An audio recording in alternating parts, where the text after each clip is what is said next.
Hello and welcome viewers to Maker Camp, makercamp.com. Campers, Maker Camp is bringing you projects to do at home.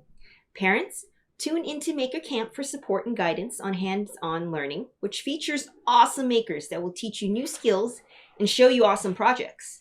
Check out what is next at makercamp.com/events. Don't miss out on all the making and learning. Sign up at makercamp.com or join the Family Maker Camp Facebook group. Today, we will be responding to chat channels as Make or Maker Camp. We're excited to see you there. Hi, everybody. I'm Carrie. I'm James. And we're with Make Fashion Edu.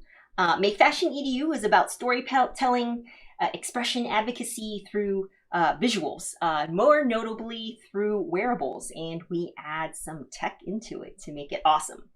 You can find us on makefashion.org/edu. or at Make Fashion Edu on Instagram or Twitter. Today, we will become dinosaurs. I've always wanted to be a dinosaur. What about you, James? Yeah, totally. Yeah, totally. All right, so it will happen in 3 parts.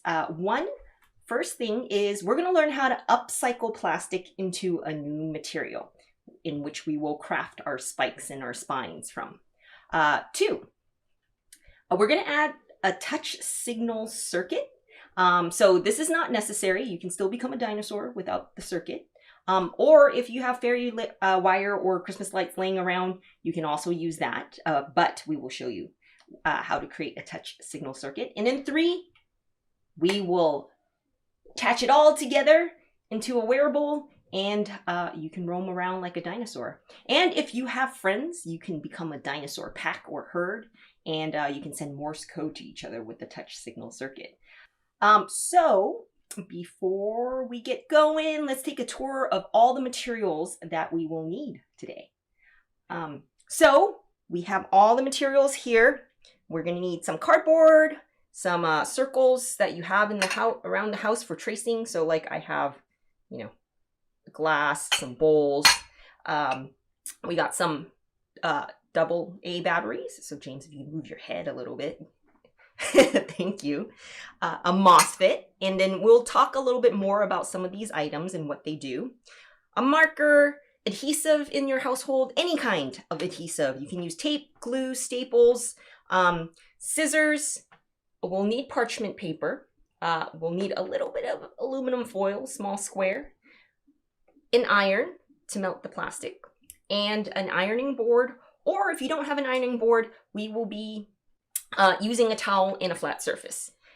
Definitely some used plastic. So if you have plastic bags from the grocery store, bring 1, collect maybe up to 4. Bubble wrap works fine. So any plastic you have, and alligator clips and fairy wire.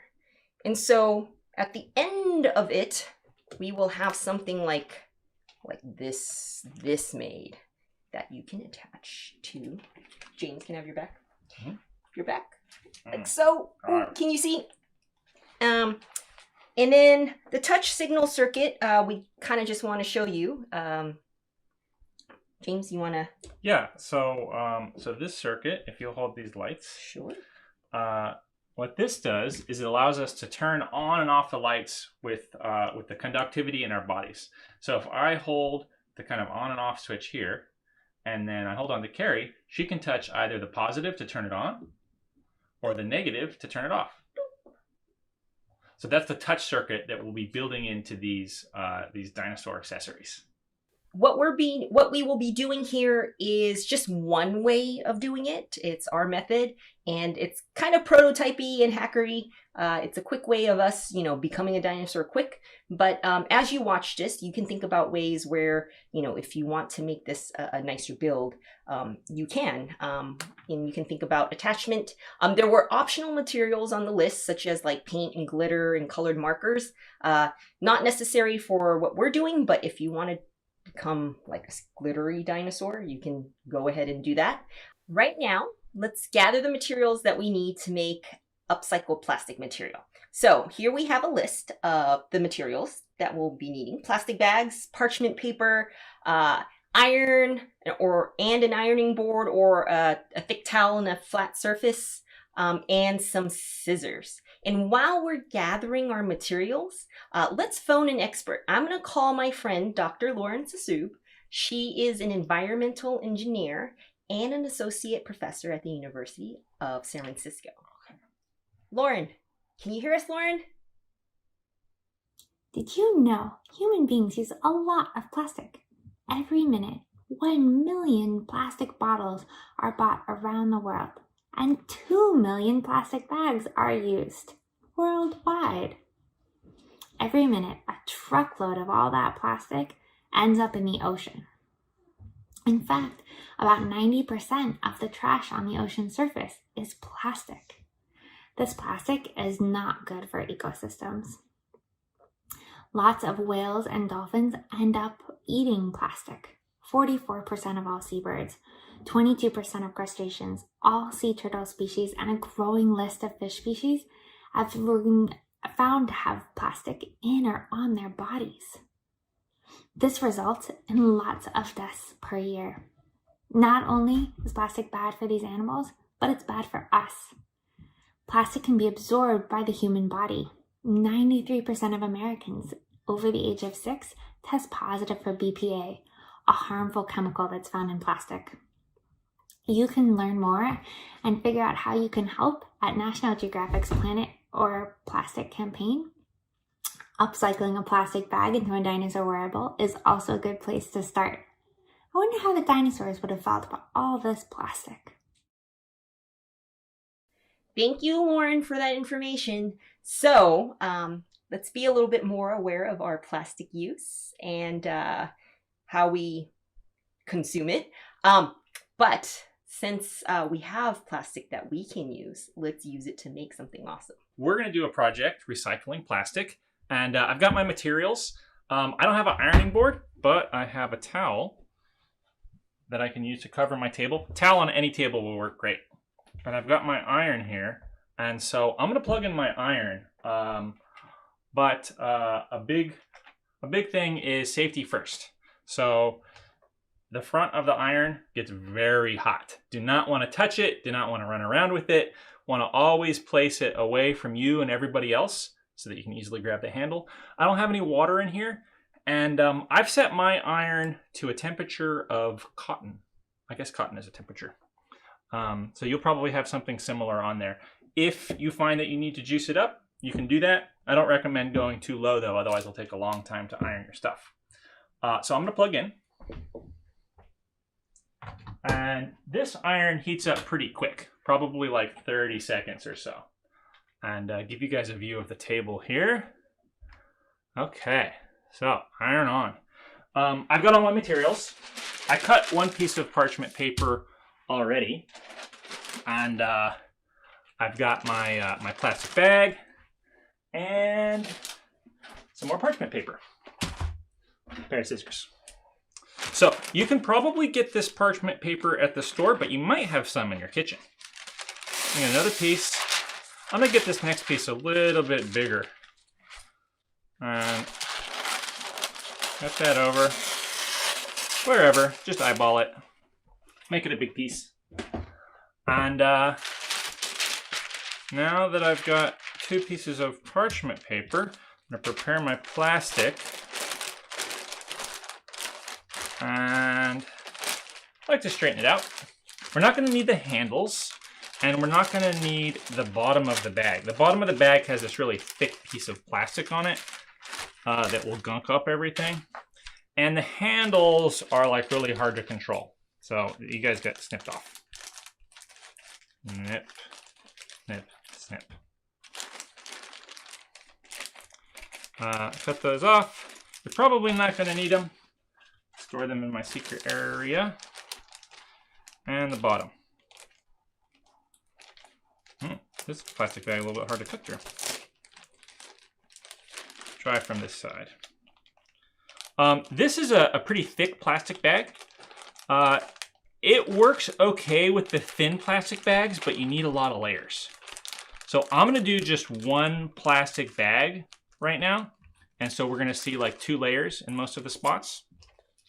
And it's okay if you have a ragged edge down here, because when we iron it out, it is going to crinkle and kind of deform and be all kinds of crazy shapes. I'm going to do it like this. I'm going to do where I have 4 layers here and then just 2 layers on the inside. So I'm going to put my big piece at the bottom. That way none of the plastic gets stuck into the towel. And I'm going to make a sandwich. Parchment paper, plastic, parchment paper. Okay, my iron is super hot by now. And I'm going to start to apply heat. So you don't need to move the iron around too much. You can just keep it in one spot. And it's going to be, you're going to have to figure out how long to keep the iron in each spot. I'm going for about 5 seconds or so with a lot of overlap. And actually, you can see I've cut my parchment paper a little bit too short. Well, it's hard to see, but the plastic runs off of the parchment paper on some of those spots. So I'll just avoid ironing them, because if I did, they would fuse into my towel, and everybody who uses that towel would get mad. And then also I've got, don't do that. Don't touch the plastic directly with your iron. So again, a slightly bigger piece of parchment paper probably would have helped me out. Okay, so we're ironing. My ironing, oh, it's really crispy on that side. So I think that side is cooled off. I'm gonna put a little bit more heat here. And this has been unironed for about 30 seconds. So this part is probably now cool enough to touch, whereas this part is not. But give it plenty of time to cool down, because if you touch melty plastic, you'll get melty plastic on your fingertips. And you'll be like, get it off, but it'll be stuck to your fingertips because it's melted. All right, so maybe 30 seconds, like per side or so. The parchment paper will cool first. You can peel that off, take a look, gingerly touch the edges to see if it's cool, and then you can go on the inside. Okay, so this piece is pretty solid. Yeah, I like that. Really flat. I kept everything down the whole time. So it's this perfectly flat piece of thick plastic. And so this is gonna form like a rigid base for us to build our wearables on. Or we're gonna be using the plastic for a lot of different stuff. Whereas the parts that I didn't do, like it's not a very rigid base. So we're gonna see how that works out. Actually, I got a little bit of plastic on the tip of my iron there. That's a common mistake, especially when you don't cut your parchment paper the right size. So I'm not sure how to remove that. Maybe I should unplug the iron. But let's call a friend. Let's call Haley, who has a lot of experience in dealing with fusing plastic. Okay, first you need to keep the iron hot. Then you need to take a butter knife and scrape off the plastic from the iron. And then you need to take a thick, wet towel and wipe it off. Please be careful. Hey, Haley, actually, you made a project a little while ago where you taught us how to do all of this plastic stuff. Could you tell us about that? For my first runway show, I made a skirt to represent the ocean. I want to advocate for the awareness of plastic in the ocean, and I also wanted to encourage people to make use of plastic instead of throwing it away. For me, fashion is about storytelling. I used plastic, learned how to program LED lights, and made a circuit to tell my story. Okay, thanks, Haley. I wound up getting off the plastic from the tip of my iron with your tips, and now I'm going to do some experimentation. Actually, there's a lot of different ways to affect the consistency of the plastic after you iron it. Probably 4 main ways. One is with higher heat. That can cause stuff to crinkle in, and I'm just going to iron in as everybody can see me. Another one is stacking more or less sheets of plastic on top of each other. Another one, you can actually crinkle the plastic before you iron it to affect everything. And really, if you just hold the iron down in space for longer, then that will affect how things come out. I didn't really measure out how big I want this. Hey, Carrie, could you come over here? I want to check out how much plastic I'm going to need for a whole back. Sure. What are we making? Okay, so I'm going to do dino spikes on the back, and this piece might be the top of it. Oh, so we're measuring for the spine, huh? Yeah, we'll measure for the spine. So I think 2 bags. Let's see. Let me grab another bag here. If this is for me, I want kind of a tail. Okay, so if I had like one right here and one right there, that would be, yeah, that'd be long enough. And I'm gonna need to overlap these a little bit when I fuse them together. Okay, so I'm gonna do 2 full bags. Thanks, Carrie. All right. I cut out 2 longer, equally sized pieces of parchment paper, so that'll be easier for me to iron stuff. It's good that they're the same size, so they don't make any mistakes. And right now, I'm gonna see if I can get some scales in on my second piece of plastic. So I've got some thinner plastic here, some thicker plastic, and I'm gonna cut the thicker plastic up for the extension of the spine. And then this stuff I'm gonna use for maybe my spikes. Okay, so now what I think I wanna do is make that long spine that we were talking about. So I've got my piece here and I need to extend it out. I could take a fresh piece, but actually this piece that I've experimented with, even though we've already ironed it, that's still good. It's still okay to fuse. So I think it's about the right thickness for a tail and spine too. And that way I can save this for other pieces. All right, so to fuse it together, you really just overlap it. Stack and stitch. So it's not actual stitching here. I've got some space in here that I didn't iron to stick that in. You could stick yours straight on top too. And I'm gonna put the parchment paper down and then I'm gonna melt it together. So this is my experimental piece and I didn't melt the top and bottom strips. So I'm gonna go ahead and move the iron over to those spaces so that I get a really stiff spine for all the way down. I think if it's really stiff, we might be able to get some of that tail effect Carrie was talking about. Maybe have it flip up.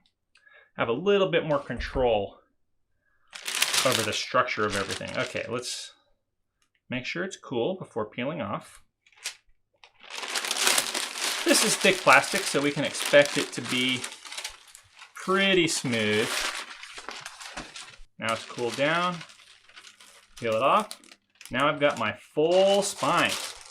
Okay, I'm gonna turn my iron off. I'm just gonna unplug it. There we go. It's still gonna be hot for a while. When this is off, it only took like 30 seconds to heat up, but it's gonna take like 10 minutes, 20 minutes to cool down. So set it somewhere safe. So, Carrie, could you come up and explain to us how we're gonna put all of the electronics into this project? Sure. All right, guys, now we are going to make our touch signal circuit so that our dinosaurs can send Morse code. Obviously, you don't have to make the circuit and you can still be the dinosaur that you want to be. Also, if you don't have enough materials to make it a touch signal circuit, you can just use fairy wire or Christmas lights, and you can skip ahead to attaching everything together for how to assemble it all together. But if you do want to make the touch signal circuit, let's get started. So, electrons, fast facts. So let's get some information on what electrons are and what circuits are. Just something simple so that we can understand what we're trying to do. Now, I get some of this stuff is kind of intimidating and it's for people. For me, it was really hard. I am not an engineer at all, and everything has been self-taught with the help of a lot of friends. And so if I can do it, so can you. From time to time, while I'm building this, I might have to ask a friend for help. So you'll hear a friend, speaking from the side and giving me some help. But right now, we are going to call up my favorite science teacher, Mr. Al Ruiz. And he is amazing, and he also has an amazing mustache. So while we talk to him, I'm going to gather my materials. All right, Al, let's see. Some good mustache work. My mustache is looking fantastic. Look at. Oh, hi everybody. I didn't see you there. Yeah, I heard Carrie is helping you all make some stuff light up. Some dinosaurs, from what I've heard. Some dinosaur spikes.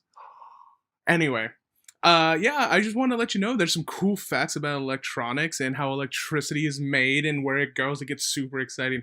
So I'm going to show you a quick little diagram and show you how electricity actually works going through a simple circuit. All right, everybody, I'm going to go over what you were actually doing with trying to light up your dinosaur spikes. So this is just a really, really easy form of that. So what I'm going to do right now is I'm going to draw some stuff. So this right here is your battery, and you guys already use batteries, right? So you're using these batteries. And what's actually happening with this battery in this simple circuit? Once again, this is just a simple circuit. So what we see here, right? We can see that there's this negative side to the battery, and then there's this positive side to the battery. So what happens to create electricity is electrons flow from the negative side to the positive side. And we can kind of see this right here. We can see this going on here, through here. I got stuck through here, going over here, and then going right here. So that's the electron movement. You see electron flow? That's electron movement. So this is also kind of interesting. This right here is our light bulb. This right here is our light bulb. What's actually happening here? As electrons move through this simple circuit, this creates electricity. So one thing I want you guys to know is that electron movement slash flow is what causes electricity. Okay, so that's what causes electricity. And as these electrons are moving through the light bulb, past the light bulb, and then to the right part of the battery, or the positive part of the battery, the light bulb lights up. So this is interesting. You're like, well, how come it's on the negative side? Well, this is interesting. This is what I think is really cool about electricity. Electrons are negatively charged.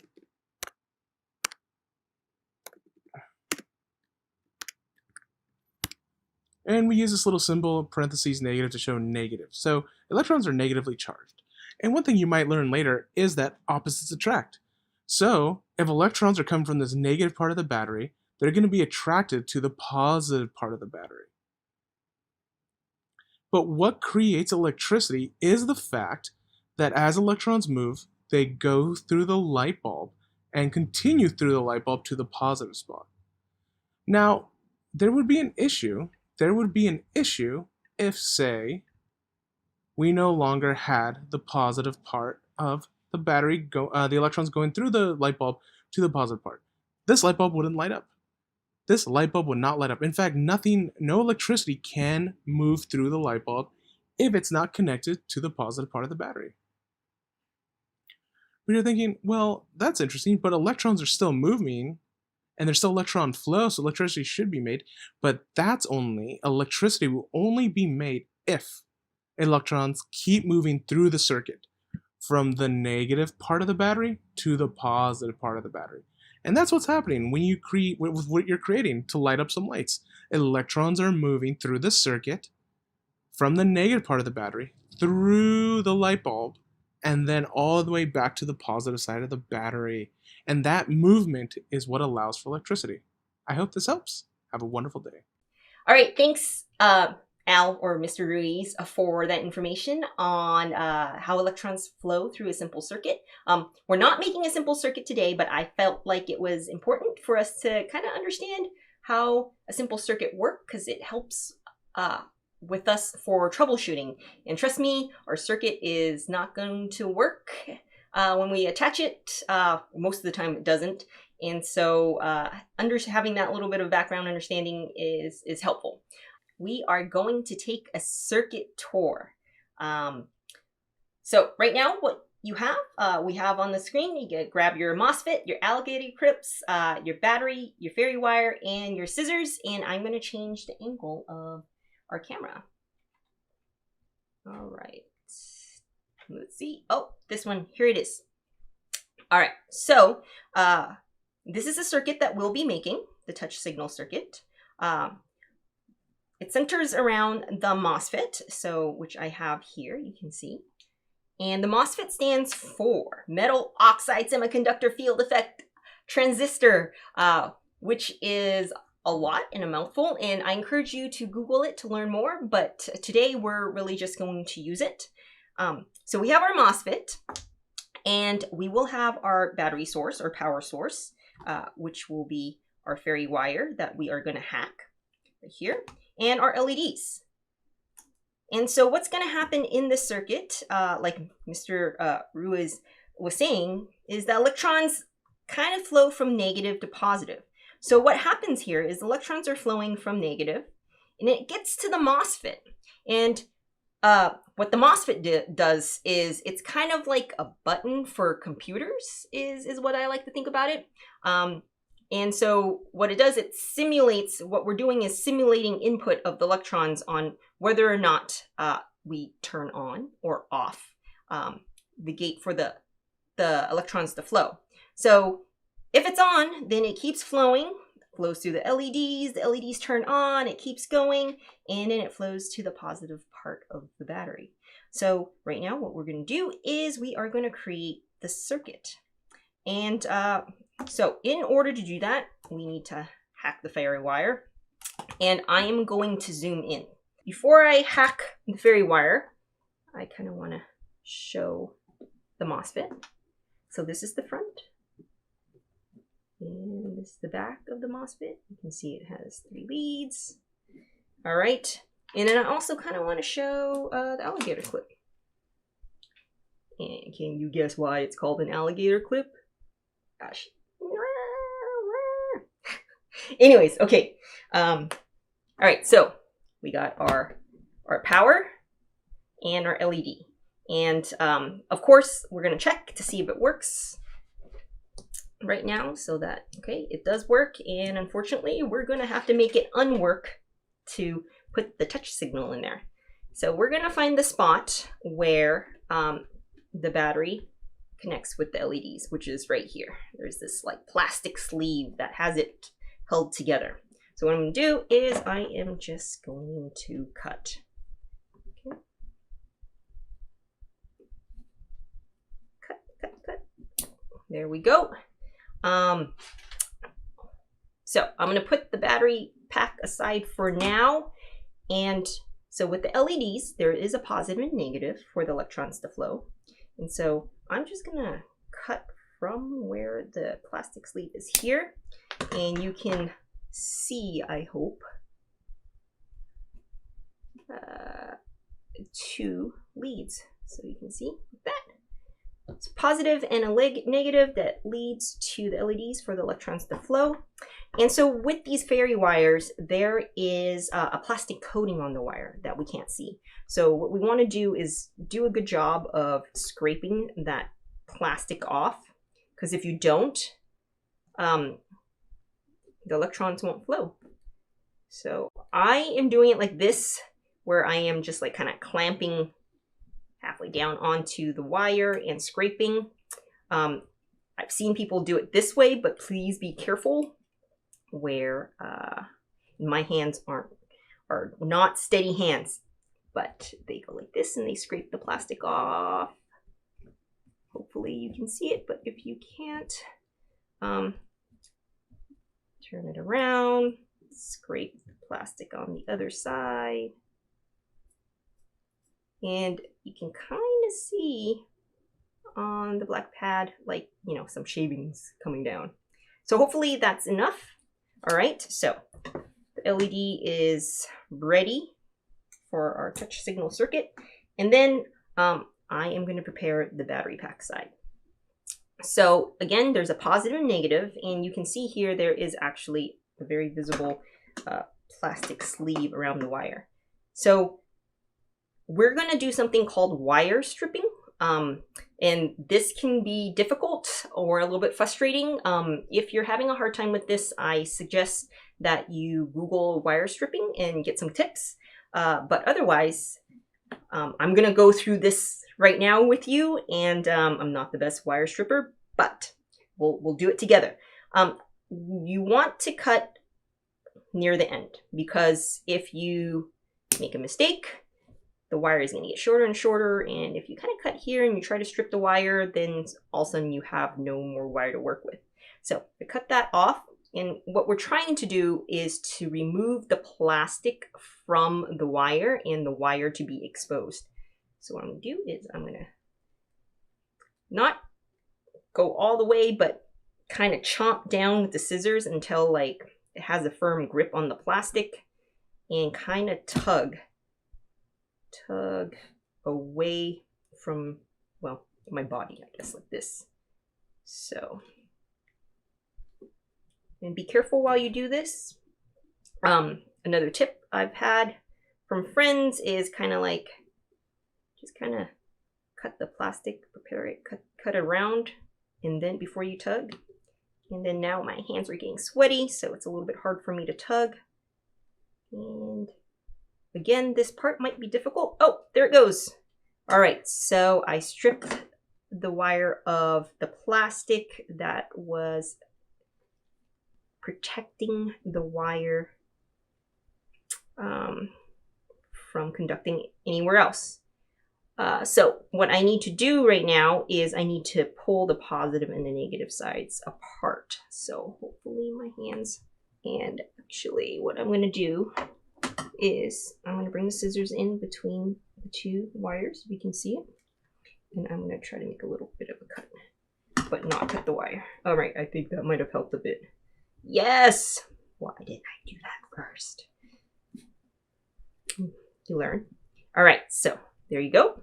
Okay, there's two. And I'm gonna, the positive and negative, and I'm gonna strip the wire a little bit more so that it leaves enough wire exposed for my alligator clips to chomp down on it. Yay! All right, so we have all of our components now. We have our MOSFET, we have our power source, and we have our LEDs. And what I'm gonna do is I'm gonna attach it. And we're gonna use the alligator clips to attach it all. So, and actually, I am going to spread the leads on the MOSFET a little bit so it's easier for me. All right, so with this side of the MOSFET, I'm going to connect, all right, from here to here, and this is going to be our input signal where, you know, our body is going to be used as a conductor. And then on the middle lead of the MOSFET, which is also called a drain, I'm going to attach it to the alligator clip, and it is going to go to the negative side of the LED.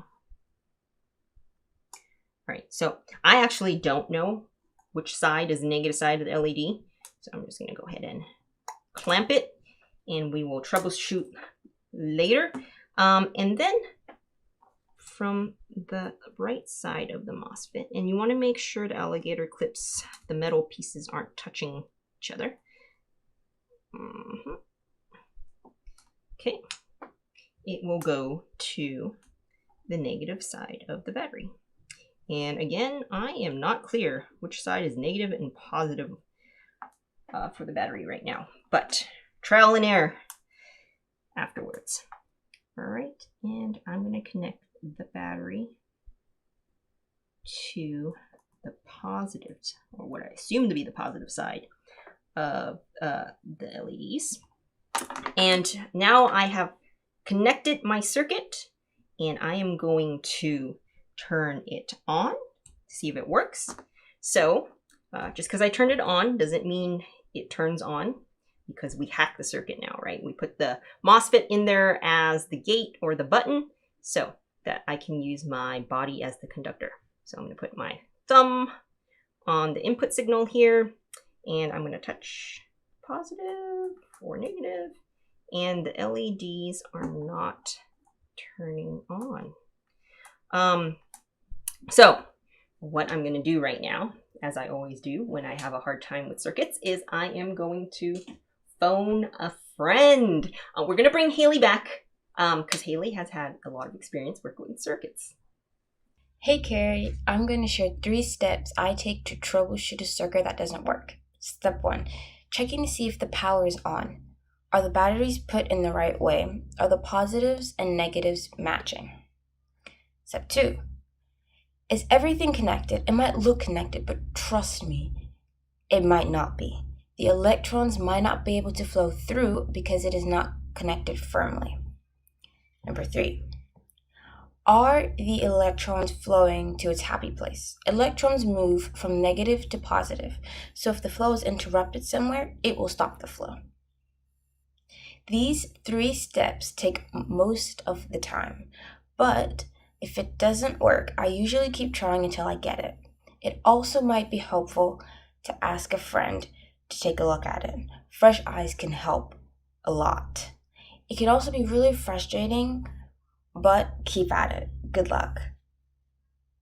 Thank you for that, Haley. All right, so we're going to take her tips and see if we can get our circuit working. So the first one was, is the power on? So let's take a look. I know the power is on. I turned it on, and it looks like all the batteries are aligned in the right position. And so let's see if my circuit works. Take the signal input and touch on positive and the negative and see it still doesn't turn on. So, okay, the power is on, but that's not the problem. Okay, next one from Haley's tips is there a firm connection? Even though it looks like it's all connected, I am still going to check because sometimes the electrons or the points aren't contacted and the electrons can't travel from one place to another. So I'm going to check, kind of tug on those, make sure it's not on plastic, on the plastic sleeving. Okay, that seems all right to me.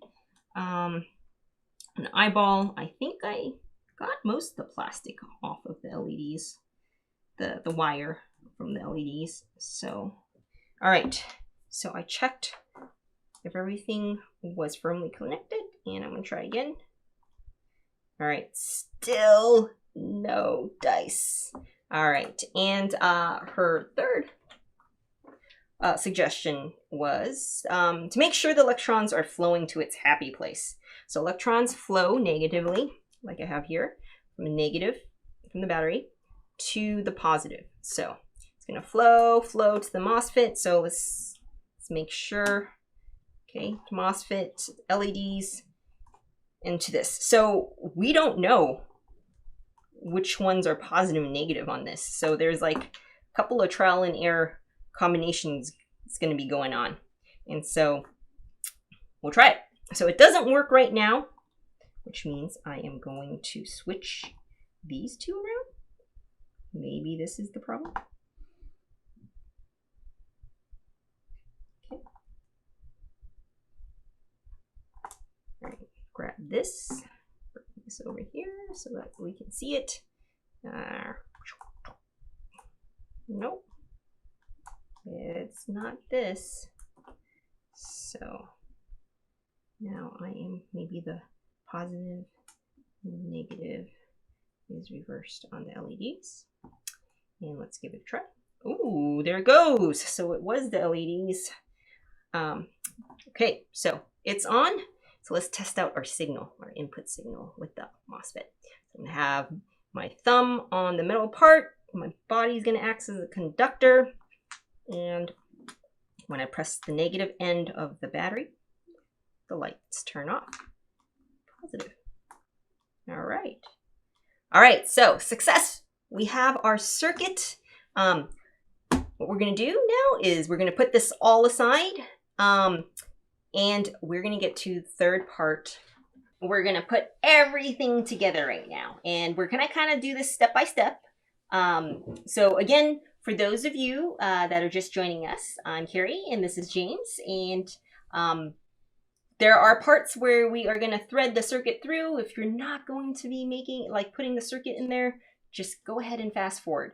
So let's gather our items.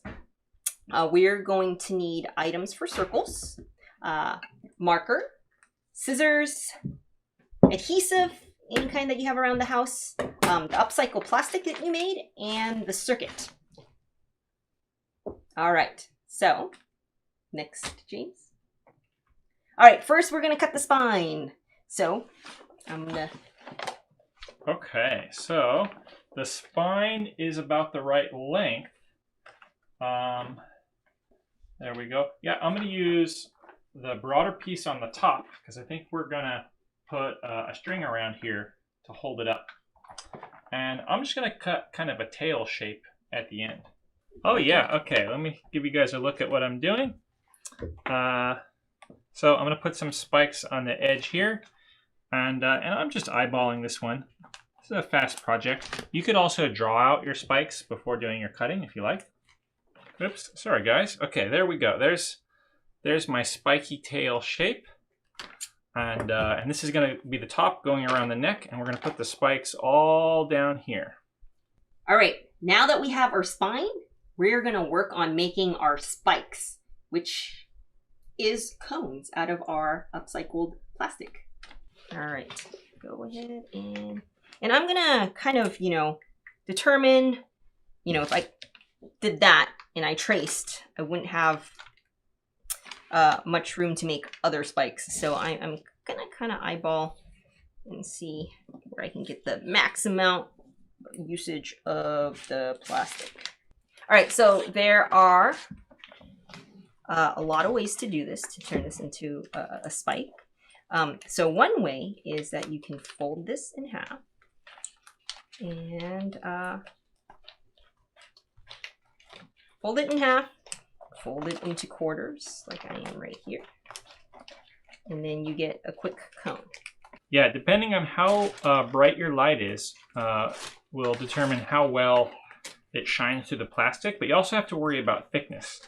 So some of those places where I did plastic 4 layers thick on the outside edge here, I'm not going to cut circles out of those. I'm going to do it in the middle where it's a little bit thinner. So you can see in our kind of pre-made one, you can see the glow from the spikes. We're probably going to be putting 5 or 6 LEDs in here. So you can see from the one where I doubled up, you can't really see with 1 LED, or kind of get started to see with 2. So here's a smaller one. Ooh, this one's nice and scaly. I'm going to go ahead and do the fold it, and fold it in half again. So quarters. And then I kind of just go like that. And I'm going to go ahead and, ooh, this one's going to be a little bit harder to staple. So I'm going to use tape.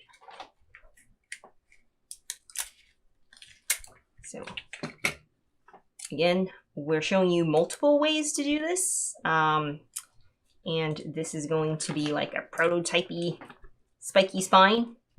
But you explore with the adhesive and how you want to do this, and you kind of figure out what works best for you.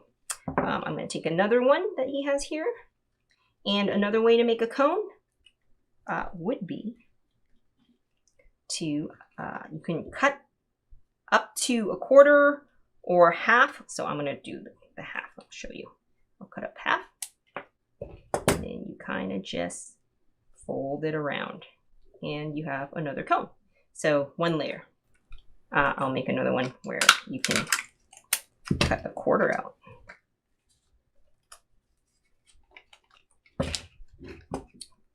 And so the spike is now a little bit bigger, and you can see the base is a little bit more circular if you just cut a quarter out, and it's bigger now, and I can use the stapler to staple it together. All right. So many different ways, explore many different ways to make your spikes. You can arrange it. I don't know if we can see well. Arrange it onto your dinosaur.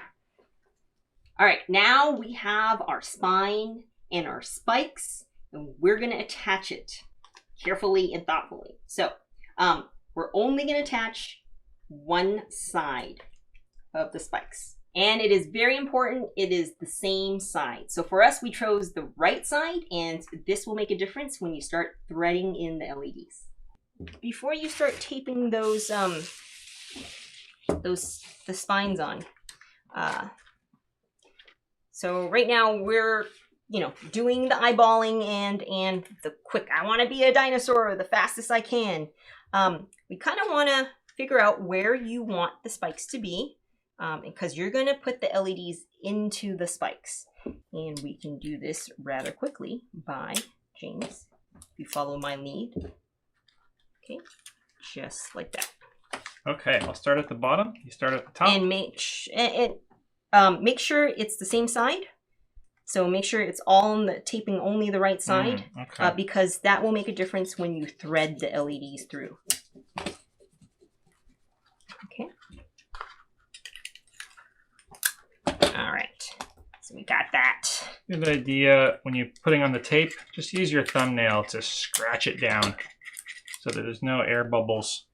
Not for looks, but just to help it really stay down. All right, and I think this one is the other ones. Okay, so you have your spikes attached on one side.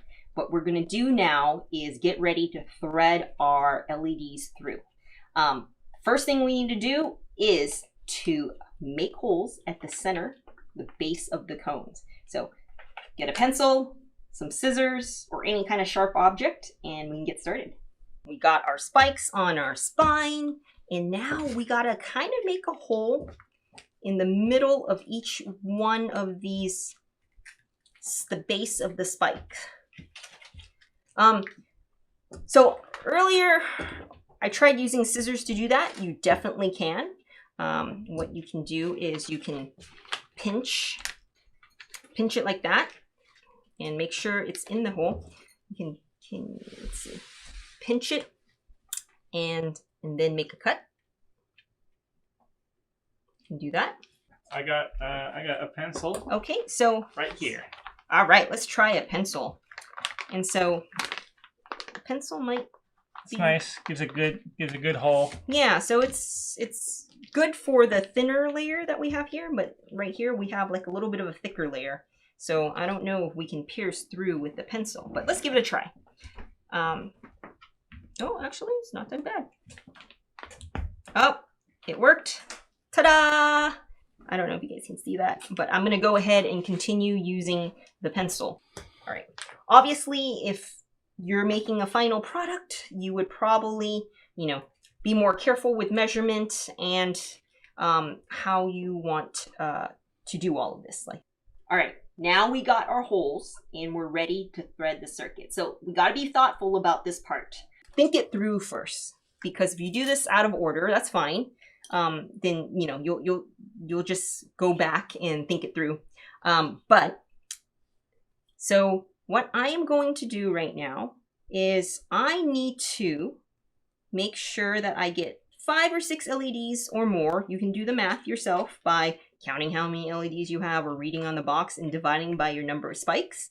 And then inserting that number of LEDs into the spikes. And you want to start with, for me, I want to start with my tail end first, because I want my battery pack to be sitting closer to my shoulder, or if you want your battery pack in your pocket, you might want to have it on the bottom, but that's for you to play with. So what I am going to do right now is, let's see.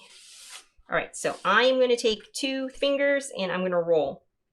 James, can you help me turn the spikes upside down? Mm-hmm. Like this. Yep. All right. I guess the pencil might come in handy again. Can you enlarge the hole? So since this is fairy wire, I am going to kind of make it pointy here, and I am going to, let's see, shove it through the hole. And then I'm going to shove it through and I'm going to pull it through the other end. So I'm going to flip this back over so you can see. And then we're going to continue doing the same thing for all the spikes. So there's one. The next hole is right here. So I think I have just learned that I want to enlarge the hole. Be easier. Here we go. And then James, why don't you coil about 5 or 6 LEDs for that spike. All right, I've got 5 in. And we got to be careful about how we're treating the rest of our circuit. The LEDs getting tangled. So I highly suggest, keeping it organized in a coil like this while you work along. And when you run out, you just uncoil some more. All right, so now that you have your LEDs all threaded in to the spikes, we are going to attach the other side. So another thing you want to be careful of is the reason why, I guess I should have explained this a little bit earlier, to wrap it around 1 or 2 fingers is because if you don't, it's too big. It's a little bit hard to shove it in your spike. So we'll have to fold them over a little bit more to get them to fit in. All right, so now what we have to do is tape the other end of the spike. So let's move this over here because it's hard for the viewers to see. Okay. There you go. Okay. So one way, obviously, is to just tape it down like this. But another way that I found, if you don't want tape to be showing, is that takes a little bit more finesse. You get some tape, you kind of roll it like this, and kind of stick it in the inside there. You can see it, and then you don't have tape on the outside. This one feels pretty solid. Now we have a fully constructed dinosaur spike. This part is now the fun part. You're going to attach it to the body. But there are some things to think about while you do this, while you explore. You got to think about how you're going to attach it to your body, keeping the connections rigid, and also where are you going to place that battery pack? We've got our circuit together. It's good at this point to test to see if it's still working. All right. You want to put it on my back? Yeah. Put it on me, put it on me, put it on me. Okay, let's see. Let me get these wires untangled here. All right. And then, Carrie, could you hold this right on your back? So we've got spikes on, and we've got our electronics kind of sitting out here. So this is great to prototype by actually putting the stuff on and having a look at it.